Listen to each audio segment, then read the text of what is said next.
Lamemba jama ambe barkabada ala etun ka afu ka tanu sabu ani okakan. Nyakalemba be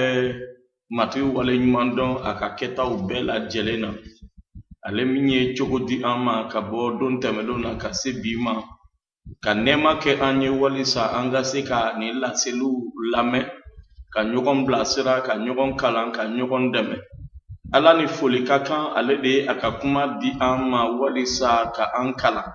Aye akakuma di ama ka ayere chokoya jira ana. Aye akakuma di ama walisa ambarka ukabunya ani noro kada ale kelembe kan.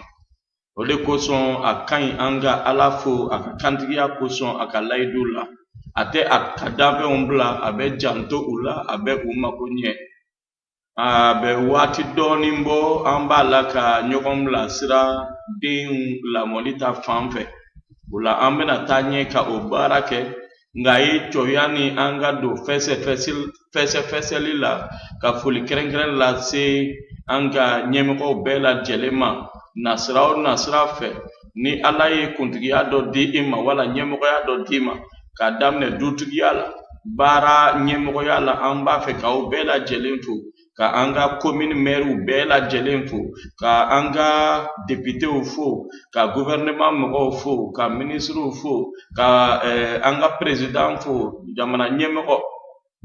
ani abara ke nyoko bela jele amba fe ka anga dugotiro ki nyemeko ka bela jelenfu amba fe ka jamana wera mo fana fo mo ni abe ni wajulu soro ni abe ulame aw be yoro la dugukolo kan ni ibe bamanankan membe aw be la jelenfo ko matigi sibaya be tigi ka aw barka bonya alisa aw be ka fenwo fenyini ala fe wala bala ka fenwo fe makono ala fe aka obedi aw ma bi ni furumoso do madame Kulubali Hawa Kamate alebena ka ande me yoro kalanita fanfe ani anga technicien ale konumbe ka ande me jabarani tabe nyana bo chugumina ani ojo fana radio tawbe nyana bo chugumina me ala barkada akanema ko son ale Josaphat Traoré ko alisa alaka abarka bonya ka fangadi ama Yesu amma tigi togola anyi ninke ko kerenkere lenye walisa moko minnu bɛ se ka an lasɔrɔ nasira fɛ bɛɛ ka se ka dɛmɛ dɔ sɔrɔ bɛɛ ka se ka bila sirali dɔ sɔrɔ ka bɔ ala ka kuma la o de la an bɛ la ka kuma senba min na ni o ye denmisɛnw lamɔli an na taa ɲɛ ka o baara kɛ donc aw ni aw baara ɲɔgɔn ni aw balimakɛ révérend pasteur Jean-Charles Kulibali an bɛ Bamako Banankoro ani Mali jamana la ani bi an bɛ taa ɲɛ ka dɔ fara an ka laseli kan mun ye ko an kan ka denmisɛnw lamɔ ka kɛɲɛ ni ala ka kuma ye ka kɛɲɛ ni ala ka miirili ye ka kɛɲɛ ni ala ka ci fɔlen ye o de la an ye fɛn caman ye ka ban an y'a fɔ ko denko a bɛ daminɛ kabini ba la jɔra fo ka taa se den gafurudon ma an b'a la ka baara kɛ o waatiw de kɔnɔ a bɛ se ka tɛmɛ o waatiw bɛɛ lajɛlen kan tant que mansa bɛ ni la i kan ka taa ɲɛ ka deli kɛ den ye i bɛ se ka taa ɲɛ ka a ladi i bɛ taa ɲɛ ka i seko bɛɛ don walisa a ka taa ɲɛ nasira bɛɛ fɛ nka o bɛɛ n'a ta an ye bolo kɛrɛnkɛrɛnlen min ta wala waati kɛrɛnkɛrɛnlen min ta o ye ba la jɔli fo ka taa se den ka furu ma o de la an bɛ taa ɲɛ halisa ni o kalanw ye an kɛlen kɔ ka a ye an kan ka janto den na ni a fɔra kabini ba la jɔra o kɔrɔ ko depuis ba kɔnɔma an ye lamɔli daminɛ donc ko kɛtaw bɛ yen ko dɔw bɛ yen an man ka minnu kɛ o de y'a to an kalanna nin bɛɛ la an tɛna segin olu kan ni aw bɛ wajuli tɛmɛlenw lajɛ aw bɛ se ka o kunnafoniw sɔrɔ yen nka an tɛmɛna wajuli tɛmɛlen an sinsinna min kan o ye kalan ye a denmisɛnw kalan ka o kalan ala ka kuma la ani kalan na sira fɛ fana an bɛ se ka denmisɛnw don ekɔli la k'an wasa don an denw na walisa u ka se ka école kalan fana kɛ ka diplôme sɔrɔ nin bɛɛ bɛ a kɔnɔ nin bɛɛ bɛ ala ka miirilenw kɔnɔ nin bɛɛ ye fɛn ɲumanbaw ye o de y'a to masa bɛ kan ka wasa don i den ka kalanko la ala ka kuma kalanni o bɛ kɛ so o bɛ sɔrɔ so a bɛ se ka sɔrɔ nasira caman fɛ église la an ka école du dimanche la nga a dugukolo fana kan an y'a ye ko an ka jamanaw fana ye fiyɛlɛ bolo da walisa ka dɛmɛ don denw ma mun ye école ta fan fɛ ye an kana o fana négliger o ye ko nafamanba de ye o ye ko barikaman de ye ni an bɛ se ka wajuli kɛ français kan na k'a sɔrɔ an ye maliyɛnw ye an ye a kalan de ni an bɛ se ka kuma anglais kan na an ye o fana kalan de ni an ye dɔnniya sɔrɔ ka dɔ faamu science la biologie la an ye a kalan de o de y'a to kalan fana fɛn tɛ min kan ka to kɔ an kan k'an wasa don a la nka kalanba fɔlɔ min dira mansaw ma ka kɛ ala ko ale ye ci minnu fɔ Ibrahima ɲɛna tɔmɔnɔw de kama a ka o fɔ a denw ye ka o fɔ a somɔgɔw ye ka o fɔ a mɔdenw ye ani ka o fɔ mɔwolo nataw ye donc an bɛ taa ɲɛ ka hakilinaba wɛrɛ sɔrɔ ka bɔ ala yɔrɔ mun ye den kololi ta fan ye ka den lakile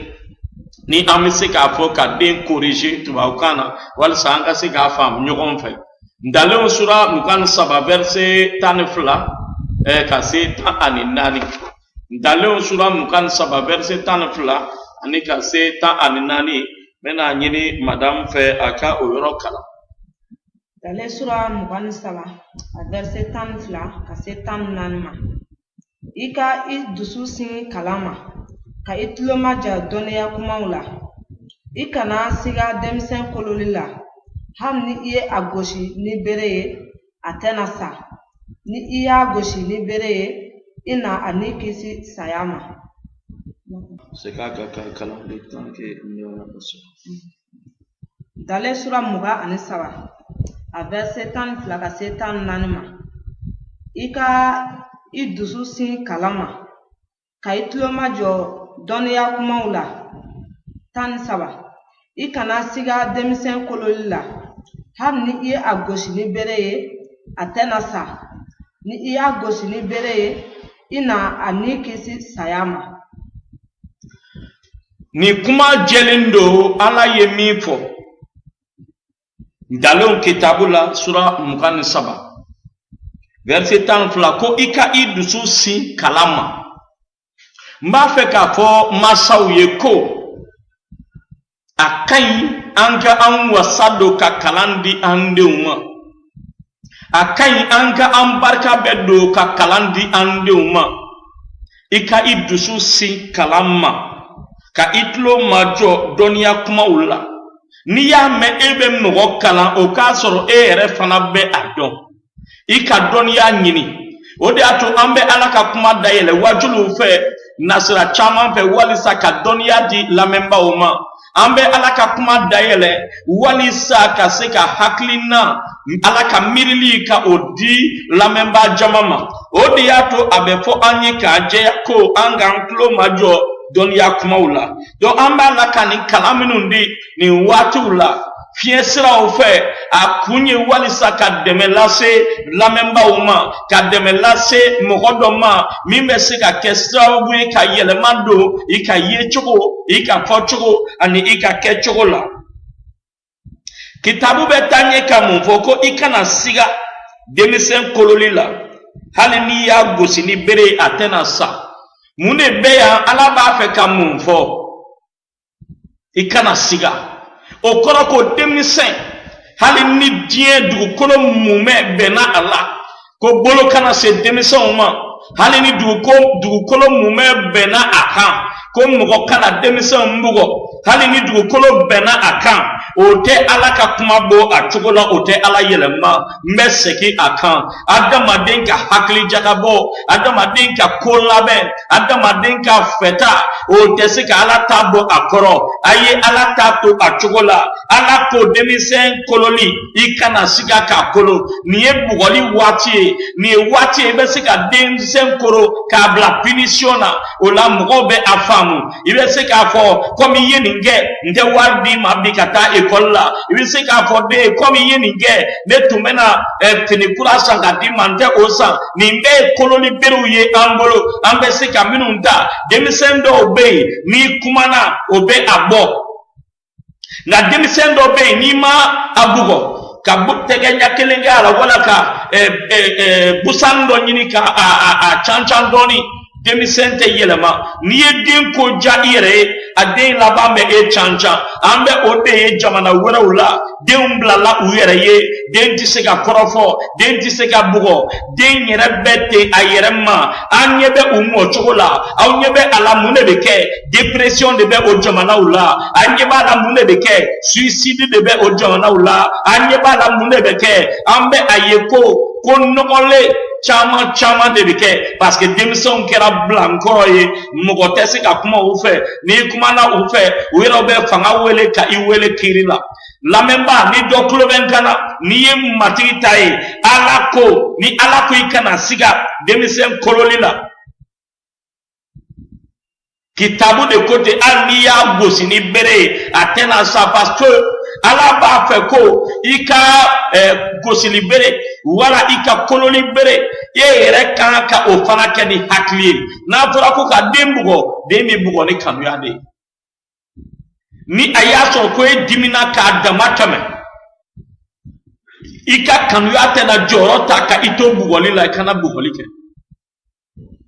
parce ni kanu ya bora la avec juguya ni faria e andu manga ka faria ko ta ka nyesi ande uma odi ato la memba mba fe ka afo iye ko din bugoli wati do jako yado ka klo mene ka abishi ka bolo mene ka abishi me ika gwenye ta gwenye mi fana te afa ngwenye ye ika bugoli senta bugoli fana mi ntena ke sababu ye ka Allah jaba kojugu nebe mi fo tumado moko ka jate fe jobe ubolo nga anto ye kalange wati mina ni busa kunte mishe bolo école maître bolo les sonta ku ye baraye hakli be an fe fanga be anaka kalange nga salia wala annigete ana kloni kadi anye nga comme kurwa be busa be fuye be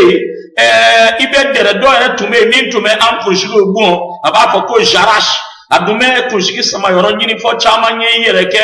école benye mimba kundi tout le temps bon ta kana soro an me bugo an te ko kono ka able ko sewe bolo mwende umeta peut-être adobe c'est traumatisant adobe damateme ngam aye jonga fo awye ko libere ala ka fetado ala ye afo anga kan wasado ala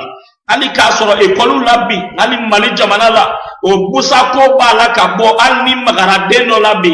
mangambe be ala ay jonga fo awye ayato demison ka kolo kitabu ko niya go sini bere atena sa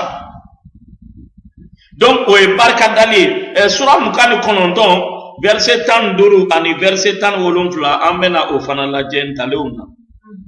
ndaleo sura mukani kononton verset 32 ani ambe panfo tan ani kononton dale sura mukani kononton a verset 32 kololi bere ni korofoli be haklitigi adi nga demsen blale ayerema abe aba maluya imae ko kololi bere ni korofoli be haklitigi adi akai anga de la clé ni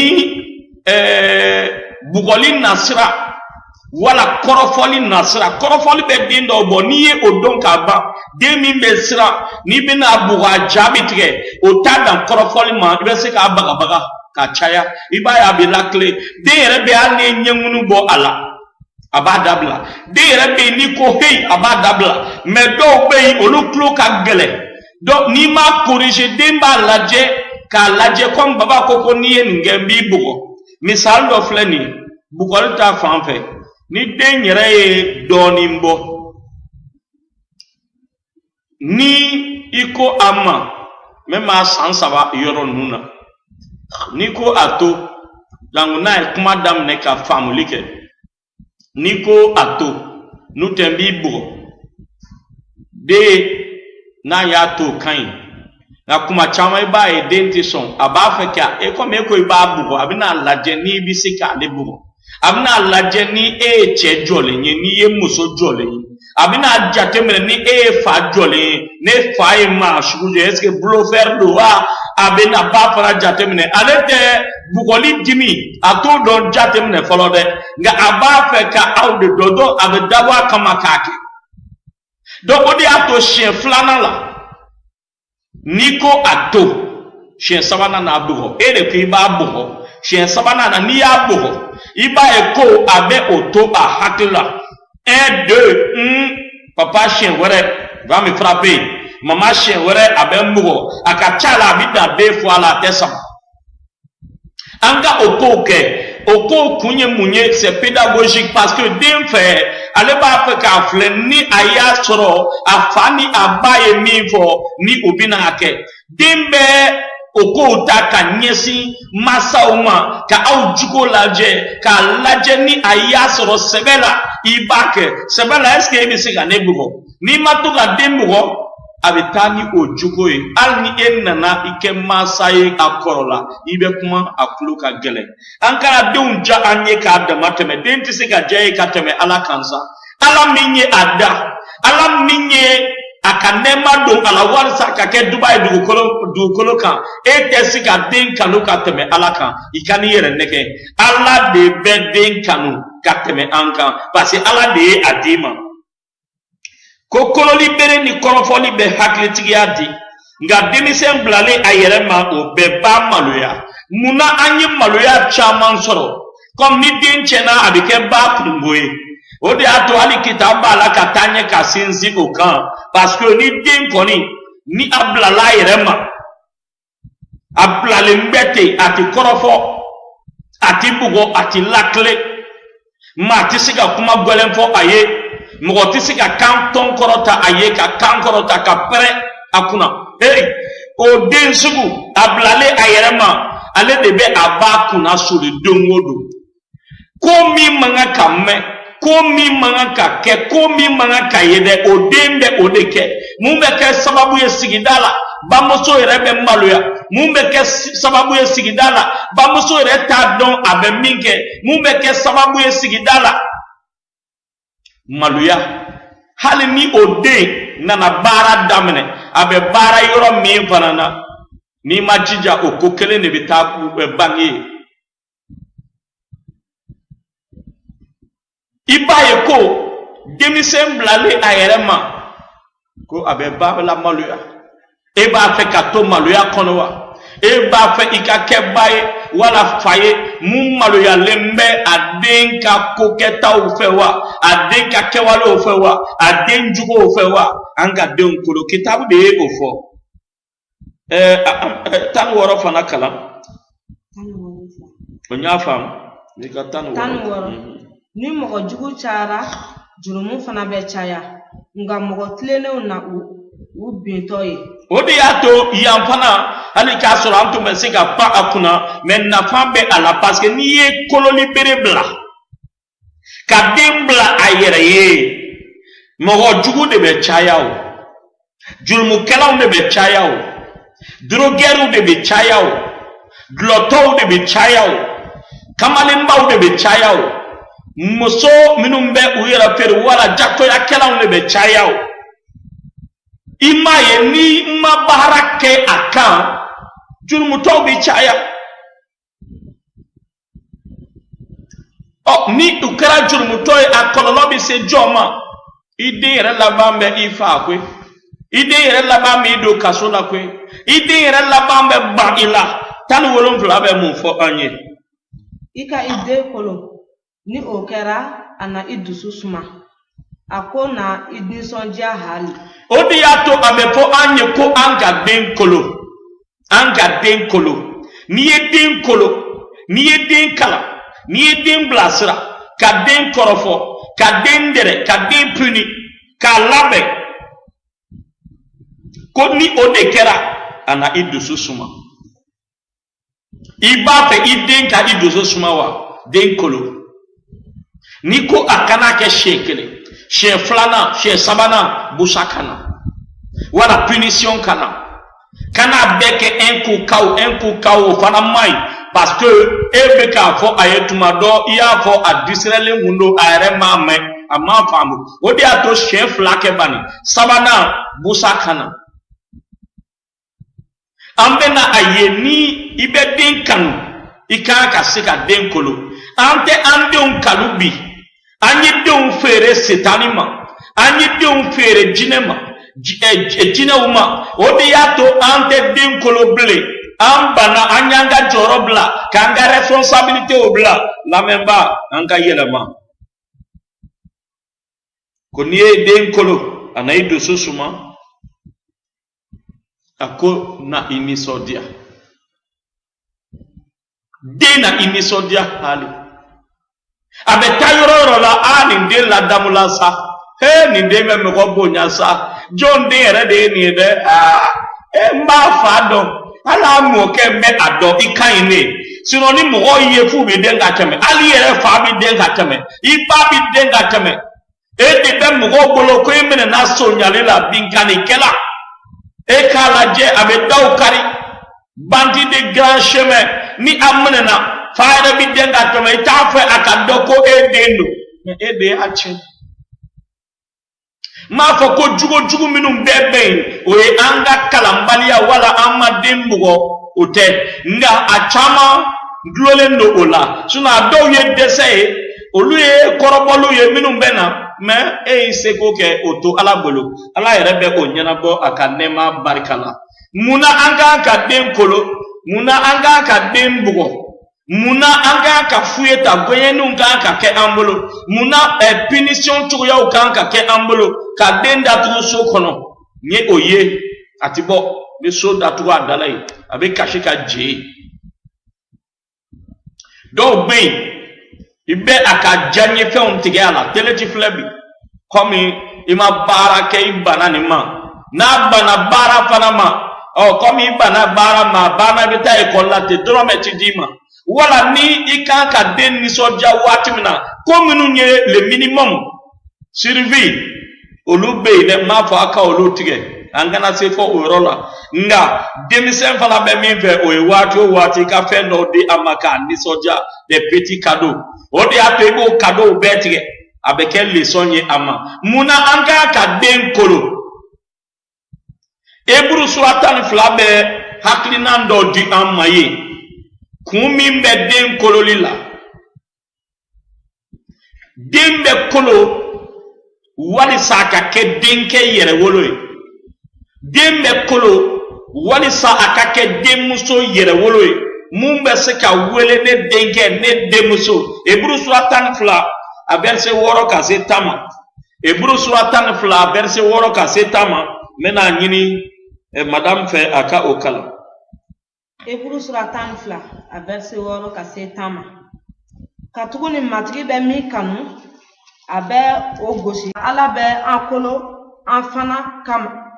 annafa kama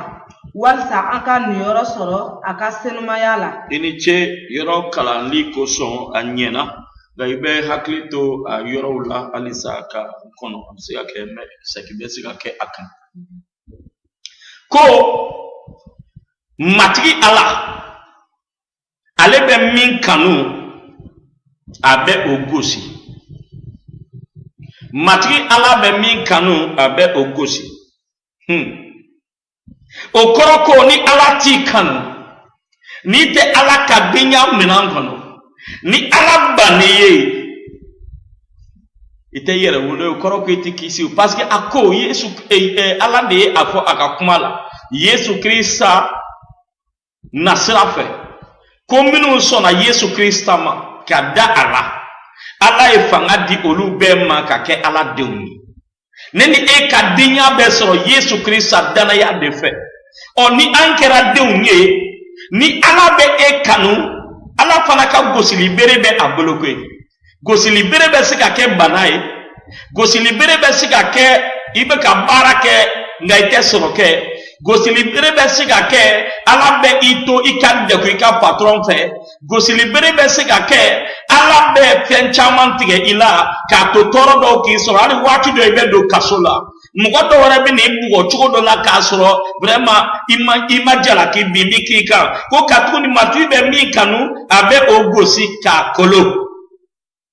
munasiya be ala ka sariya yelema munasiya ta fe ka tugu ala ka fetaw ko ala ka kalanko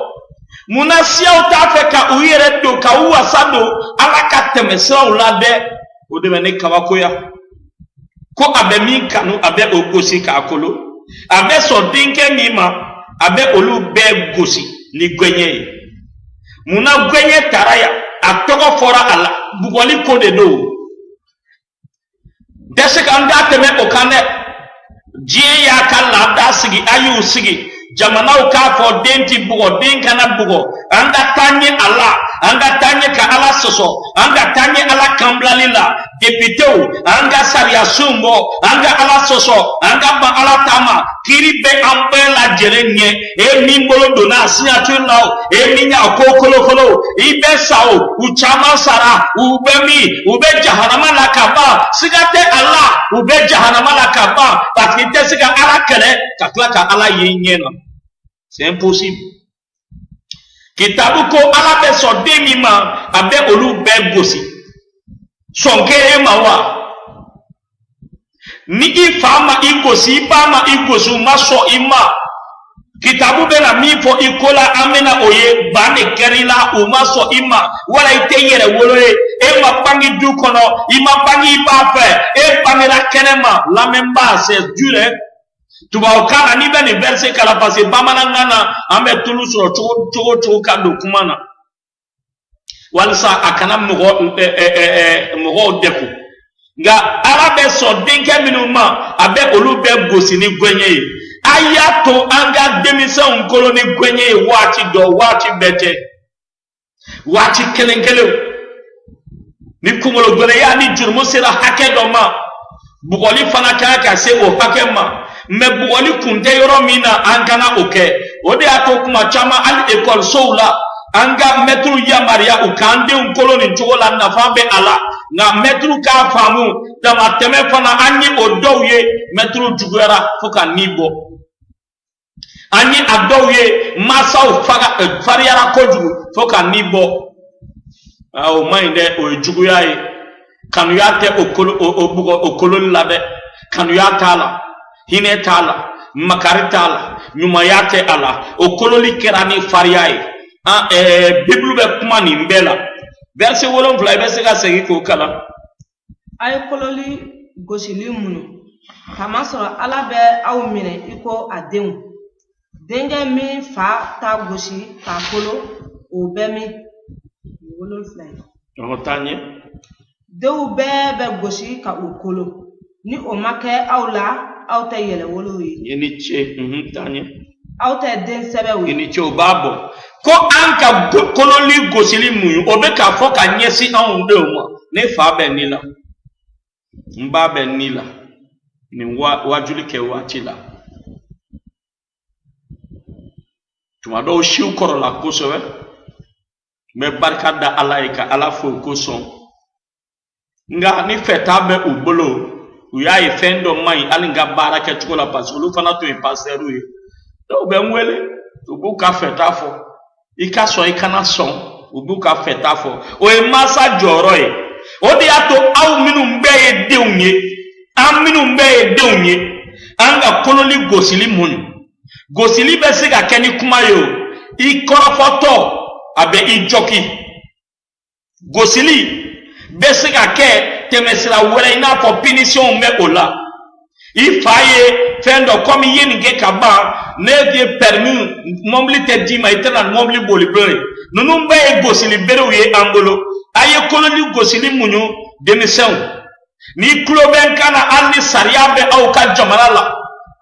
auka jamana ya lati ko demission ifa te seka ibugo ifa manga ka ibugo jonga fuye e kamunyu kana ifa wele yosi ato aka kambarake mumbe kenema ye ema jamana uye ajamana asariya sunga me awminu be mati Yesu Kristala anga famu ko ala sakoye kololi bere ko ala be aw mene iko dew dinke mi fata gosi ka kolo o be mi ala onyini kalibi ka ke passé ni watu bela kolo ni berebe du kolo ka faw ube o seko be ke ka dew kolo o de ato ala ko dinke mi fata gosi o be mi ngabi demi se minu fate o gosi olu de be yoro be sisa ala yere ange anga jugoni anga latiga ula ala yere dusu bora ala yere dabali bana ala yere koni mbeka yere jate a jate jembi taban chogodi anye balasa anye tanga jugu ya la sawa kla ko jien kadia foi mandia foi de mandible fembe bambolo chogo bebe ambolo soro bebe ana nga foi mandi kololiye anje busaye anje korofoliye anje lakleniye anje ko deum bebe gosika okolo ni o make awla awte yere woloye donc demise mi kloben kanay be jamana o jamalala ni fama e bugo amadelika e korofo amadelika e blasra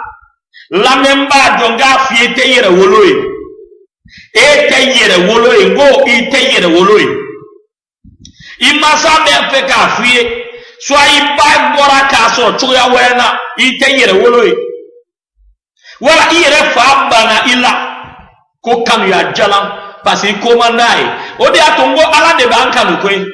ala de bankanu ni fa bi kanu abi kolo de un bebe gosika okolo c'est des gars qui la clé nya ko mo gosi libéré de suya kacha den jate mene den do be sumalendo ka ko mancha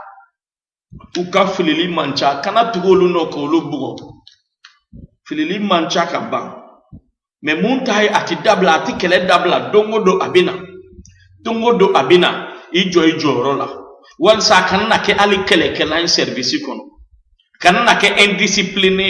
munte sonka majigi mugoshi koni o make awla ni aw makolo ni aw magosi ni mabugo ni kwenye matai kama kuite yere woloye wa ite den sebe ko anga hakli jigi andu kolo kan fa o kola wi angosi ka ankolo anfana ye ubonya antena kolo ansango la fa fe kateme olu kan ko sewa walisa anka nyana maya wa ni du kolo kan fa uye ni famu kake sabola fa ale tena ke kateme o kan wa ba ke kateme o kan parce que ale ba do min kan ima ale ka soro du kolo kan fa wati do amefili ayato anga de kolo busata wati do din kerente wali saka fam akasika kodo sino din korole wati de lay ba fe akisa ko ke ayille bu fambe ke to che fambe si sai ba fe akamunge tuni abe ode don tanye kan de verset tana andu kolo kan fauye angosika ankolo wati don la andu kolo kan fauye angosika ankolo wati don la uyere usakola nga alabe ankolo ani nafa kama warisa anka nioro soro aka senuma yala ni kadide afora ko ni be ajad kandu kolo kan fauye angosika ankolo wati doni uyere usakola okoro filili chama nyira oluka kolo liberela se wati do jote demi fa atibugo nga demi ko kadi uyede no e baka boy oben galonda tawla ubulu bugo dew minun ko kadu te se oluma bada iba so de wara be ni manduye fani ba ni yu kotoroboto e ko lu goshi ko lu dashi min ko kaduye alebe kerefe ni adaw make ko lakare sababu anake do iterike do toma sababu wala toma ya sababu do nasra do fe ambe otaka otoma erela maluya na fara ko etoma eso eju entala drogue loto mugolangolo jato mi musomba referi e kalaje munte to furu kono abi obe to oja oban to oja anga ni ko laje ay dugu kolol mafle bani anga je mafle bani kololi bani akera sababu ye cheni donna pase jurmu chayara ni anso andu kolo kan fawo ni olube an kolo duati doni uyera usakola ala be an kolo an nafa kama ni oluma an kolo ko nafa be ala uyenda kataminu lase amma abe an deme ko pase ala be obeta ka ke Dubai ni korofora ka ibu ka so ejobe ala école maître yo ke enseignant en kalamfa yo ke kuma chama filila kuma chama ka nyakata do lase mugoma enosa akmintu mankani aye akera Dubai iye ala be ankolo anafa kama woni sa anka miyoro soro akasemma yala ala be oke ale nyebe fendola femi e kaka otoro parce que sangolo de la kiri labambe sangolo de la ale be na nema ke anye sangolo de la ale be na dubata we nungo kiri laba dana bauta fange munshi kiri do joro kiri jahannama kote de oluki shiraka ba kiri mi me mugo bla jahannama la o tebuli Yesu Christ dana baka ni ba fe ka ke Yesu Christ dana bai nun klara wajul la mena o delike ika yere bedi Yesu Christ sama wani saika dinya joro soro muko minu sona Yesu Christ sama kitabu ko jala ki yorote olu lable nga kiri mi metem tege anga ni o wele grekana bema akunye kase ka be saraka keni ka kewaloye ka joro di bema ka jonjon di bema ni e make mere joueur oh itina jonjon soro de ni make mere biteri itina jonjon soro de oh comme avec classique a jigi ika jije ika dosoro verset tani kele namuna ambe tanye Hebrew sura tani flala alisa ambe na verset tani kele afona ko anga ka de mbugo ni gwenye ka ukolo ka ukorofo ni ama oke afora ko den sebe ote denge sebe ote denge yere wolo ote muna andunka ka de ngolo ka ugoshi ni gwenye wani sa ukake den sebe uye yere wolo de unye den bakama unye den minumbe jamana nafa den minumbe ukabara da nafa den minumbe uka bara yoro nafa den minumbe se ka ke uka jamana jonjoy den minumbe ke uka dugu jonjoy den minumbe se ka ke eglise kan nisoja sababwe afen plana amena oye Hebrew sura tan fla verset tan kelena muna anga ka dengosi tan kele Hebrew sura tan fla a verset tan kele gosili site nyangali koye aketumala fo nyana sisi nga oko minu kalana afe abetlene yako herama ke uluye imaye gosili site nyagali koye aketumala niye mgo korofo ibaye denye kan ni ya bugo ibaye adenye kan hali sisa nine korofola ibe ayenye kan abete nyakali kote abamela nga fa kana oke sababuye ko ite den kolo ita gosi adamine ake watila nyakali sababu tenga oko minun kalana afe abe klene ya ko heramanke oluye muna anga ka de mugo wani sa klene ya herama o ka denke o ka nyerama yala klene ya ka kedenye o ka nyerama yala de peasant fruit de justice wal sa klene ya ko ka di uye gosili be kede ko ifilila e filili de kɛ i ye jurumu de kɛ i ye ko kilenbali de kɛ i ma kaminɛli kɛ o de y'a to gosili bɛ na walisa kilennenya ka kɛ den ye kilennenya bɛ na ni hɛrɛ min ye o ka kɛ den ye e la walisa i ka kɛ mɔgɔ majigilen ye walisa i ka kɛ mɔgɔ ɲuman ye mun ka nɛɛma bɛ se tɔw ma mun ka ɲɛnamaya bɛ tɔw nisɔndiya min taama cogo bɛɛ wasa baara yɔrɔ la ekɔli kalandaga la wala service la a bɛ taa yɔrɔ la i bɛ a den ye ko oh la la den min bɛ a la o ye kilennenya ye o la ala ka fa bɛɛ dɛmɛ a ka masa bɛɛ lajɛlen dɛmɛ an k'a faamu ko an kan ka denw kolo ani ala ka hakilitigiya ye ala ka kuma ye min fɔ bugɔli kunkan o ye nin ye ka o lase anw ma nka n'i ye den bugɔ i bɛ se k'a jɔki dɛ an k'a lajɛ ɲɔgɔn fɛ den bɛ jɔki o de y'a to an k'a ka hakili to fɛn dɔw la ni den jɔkira don an k'a ka mun kɛ an bɛna o lajɛ Job kitabu la ɲɔgɔn fɛ Job sura 5 i b'a daminɛ verset 17 a ka jan dɔɔni nka an bɛ taa dɔɔni. Job sura 5 a verset 17 ala bɛ mɔgɔ min latile o ye dubaden ye i kana sebaya bɛɛ tigi ka kololi ko mafiɲɛya 18 ale de bɛ mɔgɔ jogi ka o jogidaw siri a bɛ u bana a bɛ u kɛnɛya 19 ko jɔ fɔlɔ an ka nin lajɛ dɔɔni ko ala bɛ mɔgɔ min lakile o ye dubaden ye ni i bɛ i den kolo den ye dubaden ye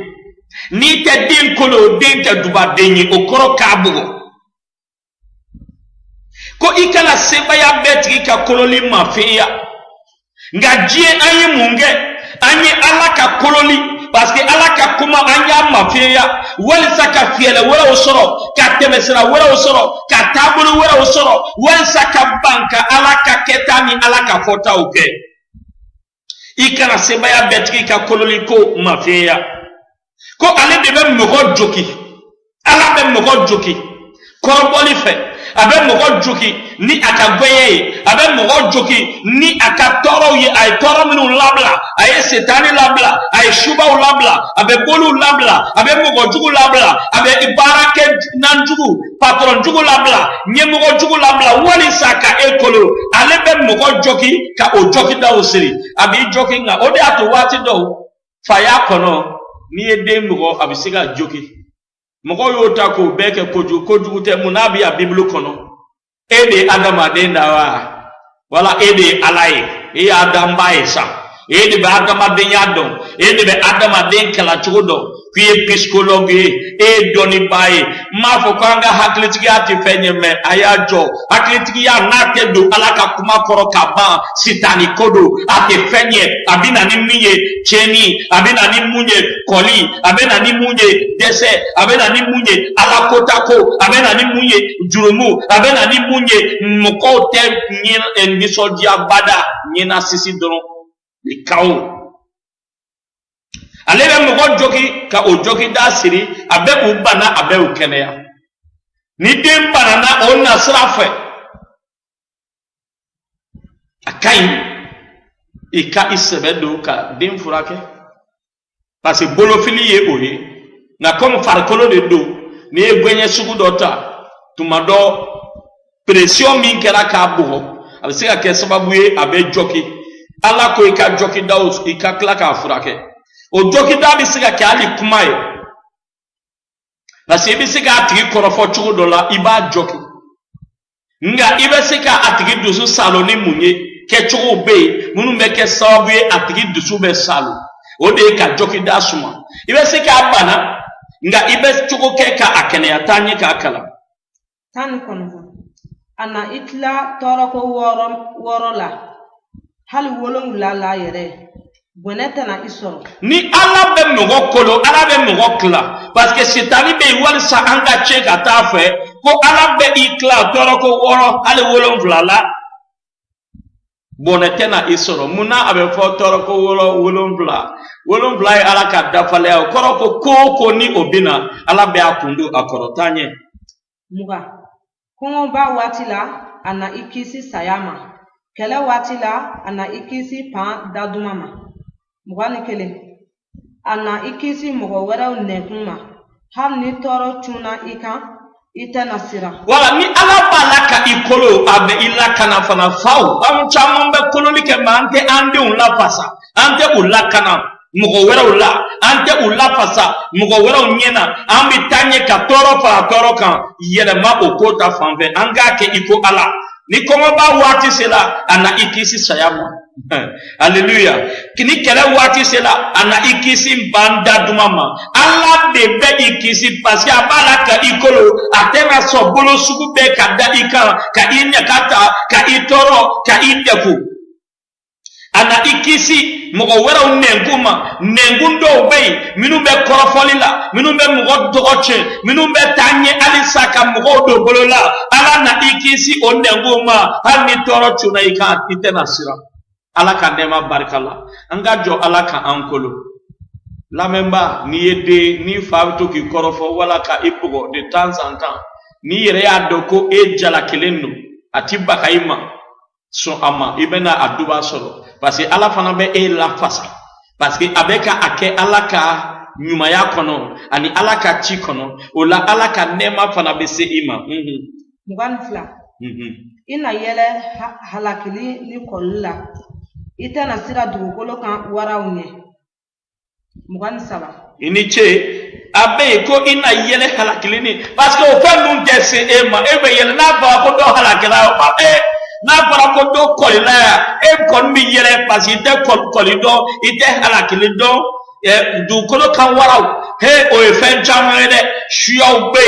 ambe ayeko se dibi fanga fen chama be franc-maçon rose croix minu be baraw chama ke ando masa yere ba fe ka danke sarakai wal saka fen do soro anga ka fen do di setanima ka fen do soro olube ke sababu ye kuma chama nga alako abe kisi o waraw ma ni ba fe ka kisi o waraw ma nun klala dum ka delike watimna da Yesu Christ ala shubati sila franc-maçon tissé rose chrétien tissé rien boli tissé satan tissé jin e tissé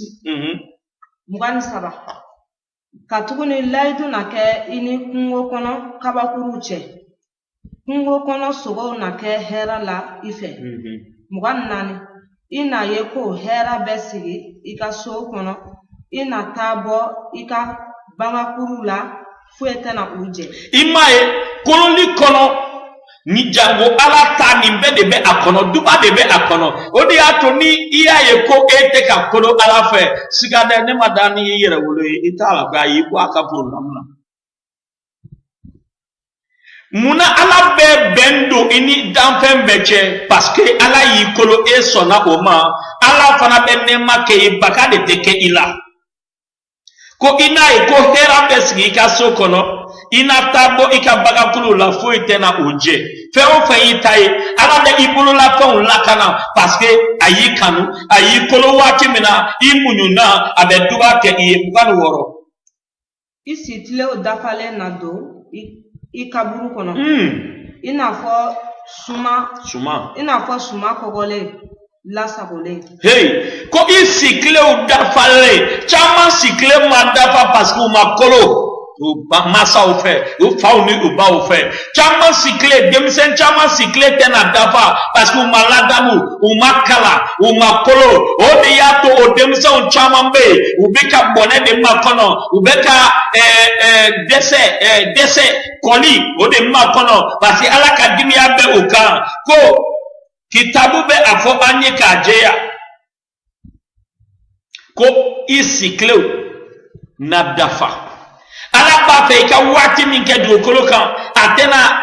tigede atena klafly dotina bo ala nga anadafa ala ba fe ka wati minun ke ibe oluke ka dafa I shitena tige ini tena tige itena sa accident fe ka so wati mase bada isikle o dafale na do ikabul kono inafo suma kogole la sakone kitabu kote minu me samatila ko olube star wali saka lafien mba fe ka mgodo jija nini kuma e ka ko anye niye faye ide unkolo afo demission ye fen chaman bi na fo awye ni jamana kono ikana ninge aye biblu ta ka kala aye cho anga ala sakoda fa ka ala ka nema dafa Allah ba verset mukani wolonfula afle aye ni ko sega ka don ko oye tien yi ika o lame ka o ni go sega la ni Jobuye ha Jobu ka wati menade apora ku ya sega ka lasa uya ye koni ko uye cheye audi ato mala ka wajuli ke ka kuma efe ika famu koni ko uye cheye ika do koni ko bora alala anga ka wasado ula ngalo kuma ute kuma dilale unte kuma nafantante kuma barka mando ka fo masa beye ala ka mula makono ita fambe wala sa de unga kolo oye ko wati do ika gwenyeta de un lakle de korofo den kala ni ma kala mina na filola kana bugoda kala mbolo amitanye ka doranye ni afara ko anga de demsen furake ni ajokira ni ye bugolike ni ya ko bugoli na ni jokidai akafusa ika yelema ika ofurake odi ato akai ankana ken mugo farma ambe de pini ga ante ko mange efeze ka usura worola ambe na tanye efeze kitabula asura woro ni verse nani sura woro verse nani ambe na okala nika bita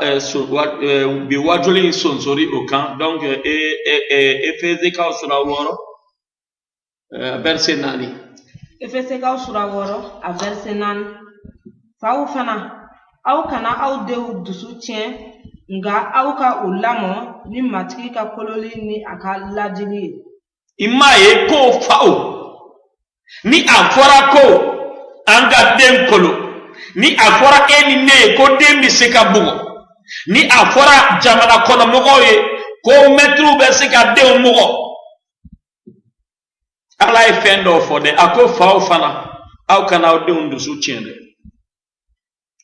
amba e ko masa chamombe